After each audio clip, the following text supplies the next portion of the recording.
if a plus 1 by a equal to 1, then the value of a cube plus 1 is, এটা নির্ণয় করার জন্য এই যে এখানে a plus 1 by a আছে, এটাকে আমরা করব কি ভাঙিয়ে নেব।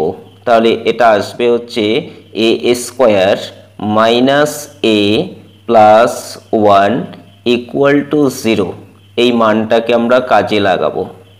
এবার যেটা মান নির্ণয় করতে বলেছে a cube plus 1 equal to, এটাকে সূত্রে a কিউব প্লাস b কিউবের সূত্রে ভাঙিয়ে দেব, a প্লাস b মানে 1 into a square minus a plus 1 equal to a plus 1 into এটার মান এই যে এখানে 0 আসছে, তাহলে এটা হচ্ছে 0 ইকুয়াল টু 0।